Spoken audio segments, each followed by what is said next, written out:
Eu selecionei para vocês aí 20 questões. 20 questões sobre... Quem vai fazer bombeiro amanhã? Alguém aqui? Pronto. Pode ajudar muito amanhã também, porque eu coloquei 20 sobre uma temática, duas temáticas importantes que eu acredito que esteja em prova, tanto de bombeiro quanto da parte correspondente à era Vargas, tá? Então essa parte de República eu coloquei para vocês aí, tá certo? Chegou, pronto. Vamos lá. Vamos combinar da seguinte forma. Vamos fazer o seguinte. Olha só. Eu tenho aqui 20 questões, certo? Vamos por parte para a gente ganhar tempo, beleza? Vamos do primeiro, ó. Segundo, terceiro, quarto, quinto quesito. Vamos por parte. Eu vou dar para vocês aqui 10 minutos e a gente desenvolve junto, beleza? Eu tenho essa primeira questão aí, ela traz uma figura muito importante, com uma grande possibilidade de estar em tua prova. Bombeiro, PM, que é a figura de Gregório Bezerra. Tá? Por isso que eu fiz questão de colocá-la aí. Certo? Leiam direitinho, faça direitinho. Podemos? Senhores, essa primeira questão, ela é bastante recente. Essa questão ela foi utilizada no SSA 3, UPE. Perceba o quanto a UPE ela gosta de cobrar questões específicas de Pernambuco. Quando eu vi essa questão, eu disse, oxe, é tu que eu quero. Porque ela é linda e fala de um personagem muito importante da época, que sofreu também com os militares no poder, logo no primeiro dia. Logo no primeiro dia, o dia 1º de abril, o dia da mentira, né? Como eu falei para vocês na última aula, Gregório Bezerra ele foi preso no Engenho Pedrosa, em Cortês, conduzido para Recife. E essa imagem que vocês têm aí, ele sendo arrastado pelas cordas através dos militares, de fato aconteceu, tá? Gregório Bezerra. Lá no caso, em Casa Forte, no bairro de Casa Forte. Isso realmente aconteceu. Pode vir, meu filho. Então, veja, observe a imagem a seguir. Aí veja que ele está sendo arrastado com uma corda e o militar dando várias lapadas, né? Ou seja, torturando, tá? Lembrando que dos direitos humanos, aí é interessante chamar a atenção, os direitos humanos não são absolutos, nem mesmo a vida é absoluta, mas existe exceção. A vedação à tortura e a vedação à escravidão, né? Qual foi a consequência imediata da prisão e tortura do importante militante pernambucano, destacado na charge durante a ditadura civil-militar no Brasil? Se o aluno não tem costume de ler as informações, ele ia se perder. Quem é esse militante? Mas veja que existe a referência, tá? Existe a referência lá, ó, de onde foi tirado. Aí tem Gregório Bezerra e marcou resistência à ditadura. Pode, meu querido? Pode sim. Gregório Bezerra marcou a resistência à ditadura. Então aí a figura que trata é Gregório Bezerra. Vocês botaram o que como resposta? Muito bem, vamos ver.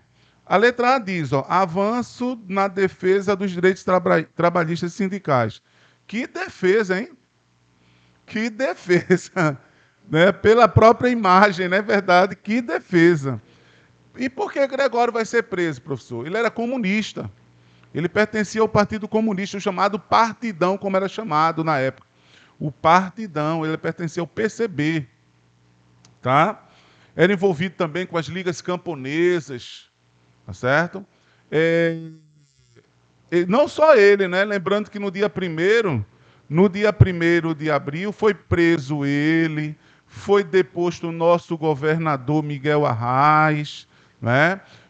Tivemos a morte de 2 estudantes no movimento estudantil em Recife, que culminou na repressão militar, onde Ivan e Jonas foram mortos a bala no centro do Recife, tá? Por participarem do movimento estudantil pela legalidade. Então, letra A está fora. B, aumento da repressão popular pela anistia aos militares. Presta atenção. A anistia não tinha nem ocorrido, a gente está no início da ditadura.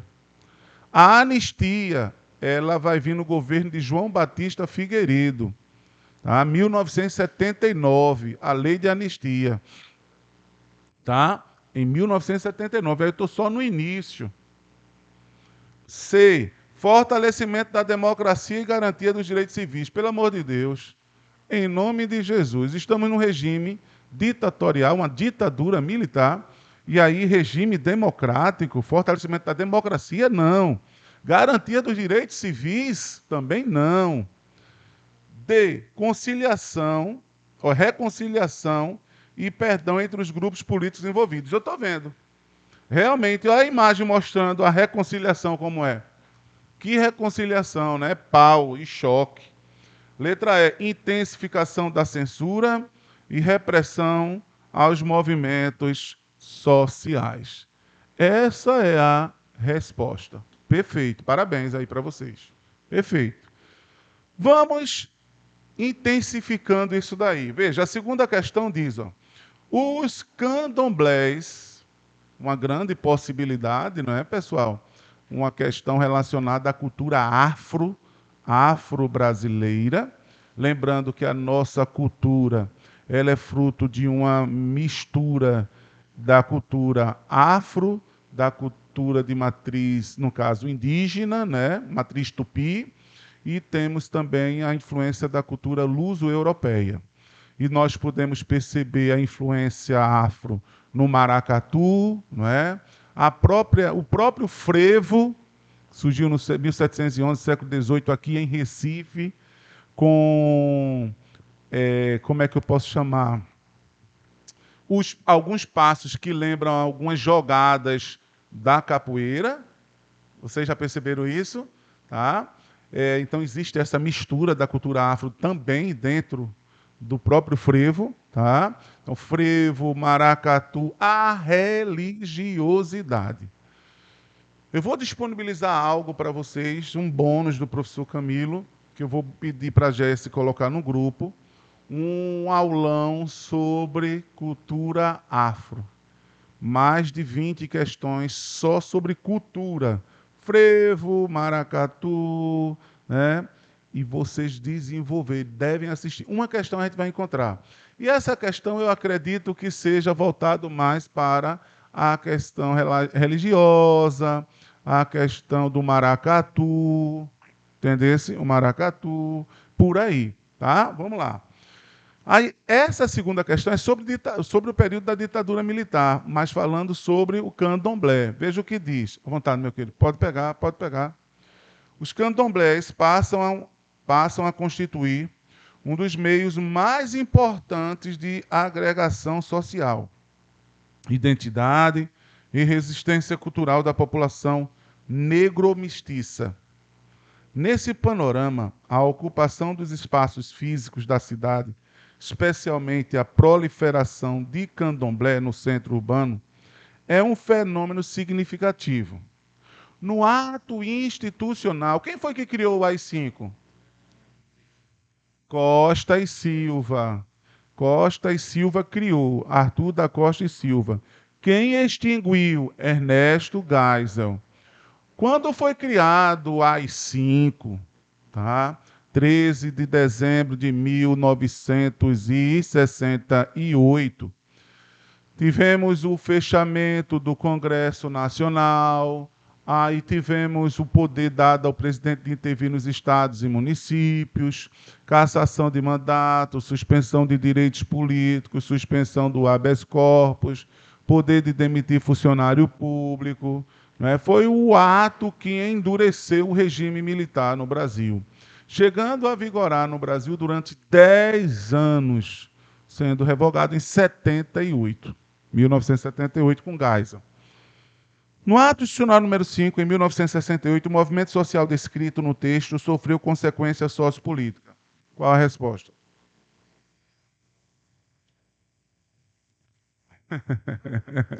Exatamente. Veja o contexto, né? Ó, apoio, não. Foi o pior momento, né? Repressão. Perfeito. Letra B de bucéfalo. Vejam só. A letra C fala em aculturação. De jeito nenhum. Fracionamento, consentimento, piorou. Então, sobrou letra B de bucéfalo. A terceira questão, ela fala do milagre econômico, também conhecido como milagre econômico brasileiro, que ocorreu no governo de Emílio Garrastazu Médici. O milagre econômico será favorecido pela baixa do preço do petróleo no mercado internacional. Como nosso crescimento era um crescimento dependente, tivemos aí o crescimento da economia brasileira. Se você perceber num quadro que aí tem, 68, o PIB era 10%, 69, 10%, 69, 10%, 70, 10%, veja que vai crescendo.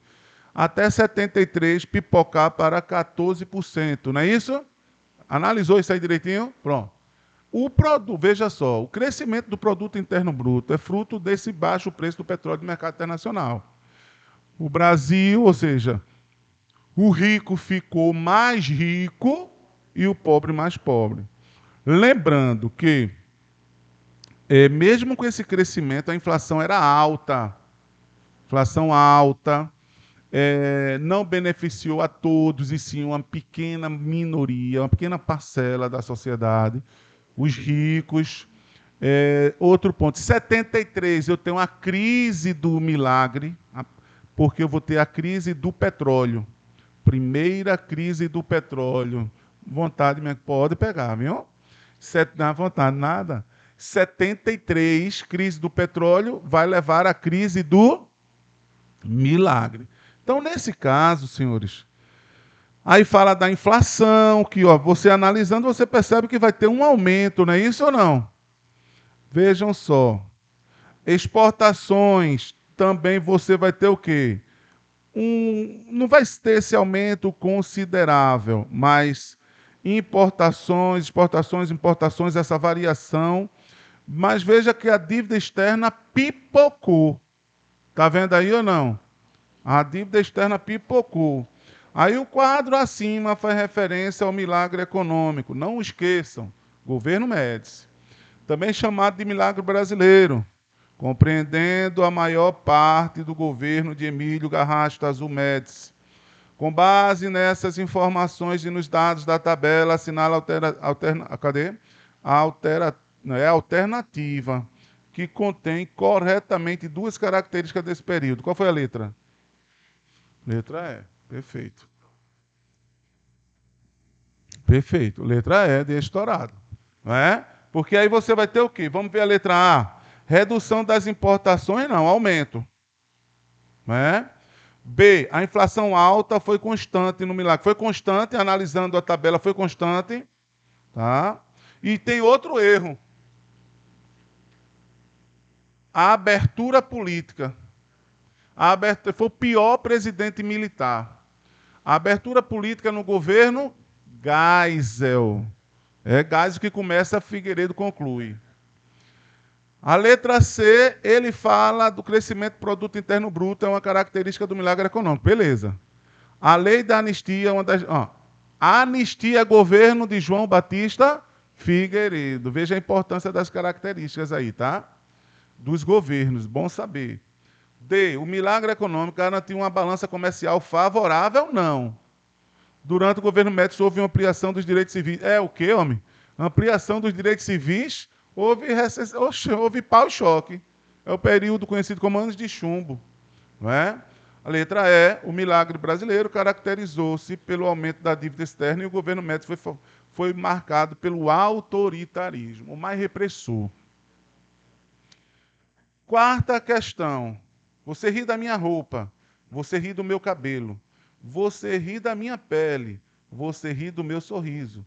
A verdade é que você tem sangue crioulo. Tem cabelo duro, sarará crioulo. Quem nunca ouviu essa música, né? Sarará crioulo, com Sandra de Sá. Sarará crioulo. Nunca ouviram? Ah, tá. Olhos coloridos. Vamos lá. Essa música se tornou um dos hinos do movimento chamado Black Hill, durante a ditadura civil-militar. Durante a ditadura civil-militar, meu amigo, a gente já... Aí, sua letra é uma denúncia sobre a relação do movimento negro com os militares, marcada pela repressão, levando à prisão e tortura de diversos manifestantes. Não, não, não. Está diversificada. Beleza, pessoal. Linda questão, né? Vamos a 5, para pegar mais 5 aí. Oi, meu amor.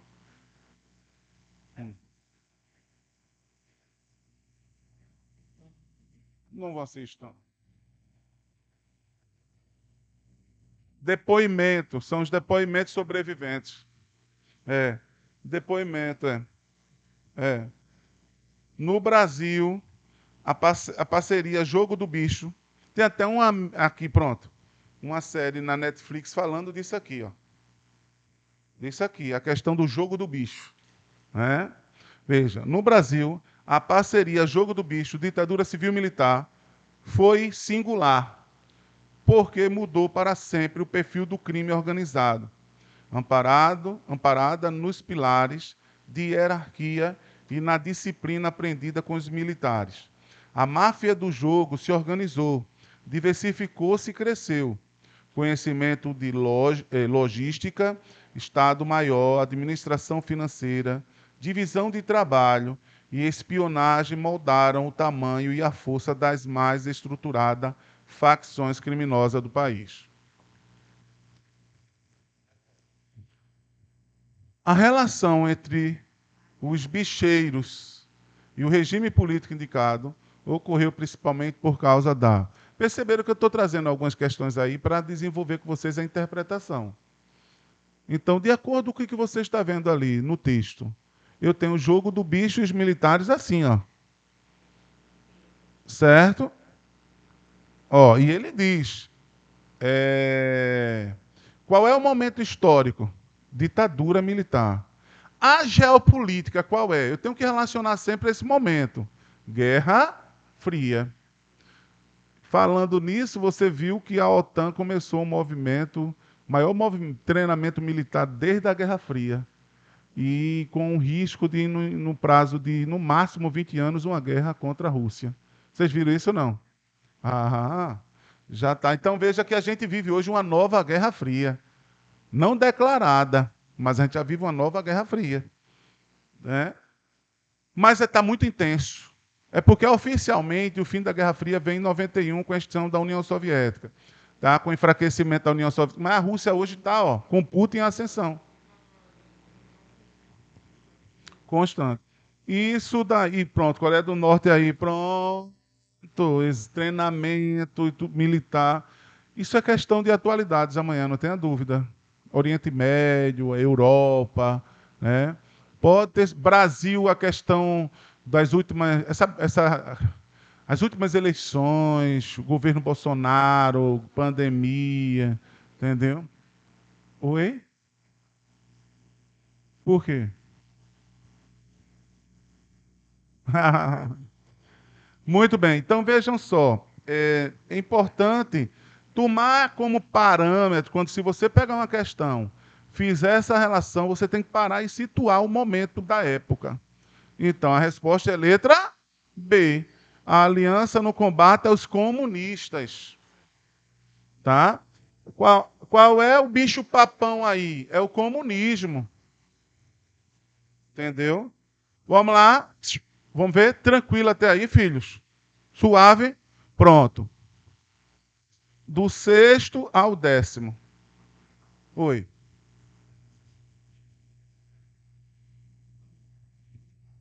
Ah, sim, sim, isso que está na série falando. Eu sei, Castor de Andrade. Castor de Andrade. Não, é o combate ao comunismo aí. É. Muito bem, na época do regime, não é? Sexto ao 10º, 15 minutos. Vamos ver. Quem acertou tudo aí até agora? Pronto, bom, bom, bom.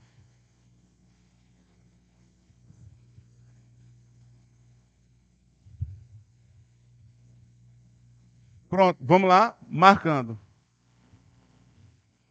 15 minutos marcando, viu? Vamos ver. Chegou? Tranquilo. Muito bem, pessoal. A questão de número 6 diz assim: Carlos Lacerda, lembra de Carlos Lacerda? Ele que era dono do jornal Tribuna da Imprensa, era da UDN, que era o partido da oposição, sofreu aquele atentado da Rua Toneleiros, que levou a minar o governo Vargas, né, que culminou com o suicídio dele. Vamos lá, Carlos Lacerda, que 4 anos antes agradecera a Deus a chegada dos tanques. Sim, Lacerda, ele apoiou o golpe civil-militar. Ele apoiou, em seguida foi preso, teve seu mandato cassado, suspensão dos direitos políticos, né?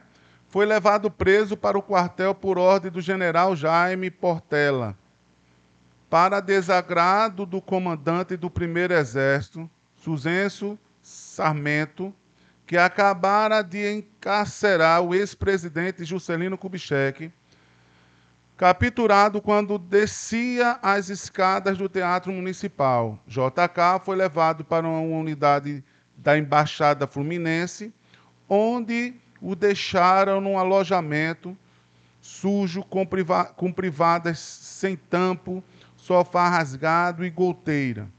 Em Goiânia, onde seria paraninfo de uma turma de estudantes de direito, o advogado Sobral Pinto, que em 63 denunciara a bolchevização do país e um ano depois estava no DOPS, soltando comunistas.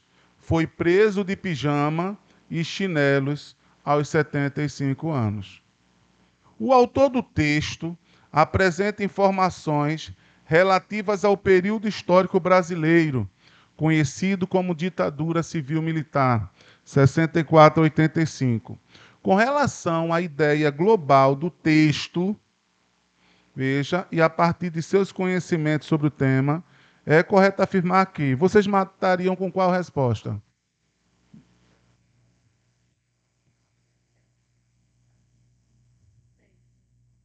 Mas mesmo no sentido do texto, é a letra D. Vamos ver. Vamos para a letra E. Vamos começar pela letra E. Vamos começar pela letra E. Muitas lideranças políticas civis estavam traindo a democracia brasileira, o que as tornava alvo da repressão política da Revolução de 31 de março. Não é traindo, não. Pelo contrário, era alvo do regime porque eram considerados subversivos, eram comunistas, se posicionava contrário à ditadura. Então, letra E está fora. Letra D, o zelo militar na defesa. Zelo militar? Que zelo da porra é esse? Não, tem zelo nenhum dos militares aí. Ah, meu Deus. Se ele zelasse pela democracia, ele não tinha implantado a ditadura. Então, o zelo militar na defesa dos ideais democráticos, não. Repressão, tortura, cassação, suspensão de direitos políticos. E ao ponto de prender civis considerados perigosos à estabilidade democrática. Nada disso. Estamos numa ditadura, estado de exceção. C. Os militares no poder estavam saneando a vida política nacional por meio da prisão de líderes civis corruptos e populistas. Corruptos e populistas, quem me diz? Ele prendia todos aqueles que eram ameaça na visão deles, todos os subversivos. B. Muitas prisões de personagens de esquerda foram necessárias para se alcançar a estabilidade do regime político instaurado em 64. Ele está dando a entender que só quem foi preso foi quem foi de esquerda. Não, não. Tá? Letra A. A ditadura civil-militar não se limitava a perseguir, prender e torturar comunistas ou membro da esquerda brasileira. Letra A. Veja que você tem no próprio texto falando o quê? Carlos Lacerda era de direita, meu amor. Carlos Lacerda era de direita e foi cassado. Veja o advogado que denunciava anos antes a bolchevização, estava libertando o comunista, mudou de lado. Então, Juscelino, ex-presidente, preso. Tá? Vamos lá. Então, resposta A. Questão 7. Essa é linda, né? Miguel Arraes, bem cotado em prova, muito bem cotado. 1º de abril de 64, Miguel Arraes foi preso no Palácio das Princesas pelo coronel Castilhos, que chiava uma missão no 4º Exército, transportado para o Fernando de Noronha. Veja, ele foi preso no dia 1º de abril, levado para Jaboatão. No dia 2, foi levado para Fernando de Noronha, 64. Passa quase 2 anos preso. Aí eu tenho um habeas corpus. Em seguida, Arraes vai para o exílio na África, Argélia. Voltando só em 79. Né? Em 1º de abril de 64, Miguel Arraes foi preso no Palácio das Princesas pelo coronel Castilho, que chefiava uma missão do 4º Exército, transportado para Fernando de Noronha. Qual a principal motivação para a deposição de Miguel Arraes do governo de Pernambuco no contexto descrito? Letra C. Ao golpe civil-militar de 64, com a doutrina de segurança nacional, né? Com amor e carinho. Então vejam só, letra A, forte oposição de Arraes ao governo de João Goulart. Arraes era aliado. Perda de apoio dos grandes usineiros, não perdeu. Letra D, as pressões dos movimentos sociais contrárias às reformas. Como é que os movimentos sociais serão contrários à reforma defendida por eles? O rompimento com as forças políticas de esquerda também não. Sobrou letra C de Camilinho. Questão 8. Sobre o período correspondente à ocupação da Amazônia durante a ditadura civil-militar brasileira, analise as afirmativas a seguir. Isso se deu principalmente no governo Médici. Uma das obras faraônicas foi na Amazônia, a Transamazônica. Não é? Além do desmembramento de uma guerrilha chamada a Guerrilha do Uruguaia. Araguaia, guerrilha da Araguaia. Araguaia. Vamos lá. 1. Logo nos primeiros anos do governo Médici, a ocupação da Amazônia foi anunciada como um imperativo da segurança nacional e como fórmula capaz de resolver problemas crônicos, tanto da economia amazônica como da nordestina. E aí eu destaco para os senhores a obra faraônica, que é a Transamazônica. Verdadeiro. 2. 70 a 73, o governo fomentou, por meio do Plano de Integração Nacional, uma política de desocupação das fronteiras. Desocupação ou ocupação? Ocupação. Ele fala desocupação, é ocupação. Aí diz, tendo como um dos objetivos a colonização de vários trechos da Transamazônica. Então, veja, o erro está em quê? Desocupação. É ocupação. Chegou a resposta? Qual é? Letra A. Ele quer entrar na sua mente, minha filha. Ele quer entrar na sua mente. Essa obra é inacabada, inclusive, a Transamazônica. Só é barro, exatamente, só é barro. Muito bem. Vamos lá. A questão de número 9. Desde o ano de 1889, o Brasil é governado sobre um regime republicano presidencialista. Contudo, nestes mais de 120 anos, a República Brasileira passou por diversas fases, cada uma com características que as distinguem das demais. Analise as afirmativas abaixo sobre a história republicana brasileira. Um tipo de questão como essa pode cair na tua prova.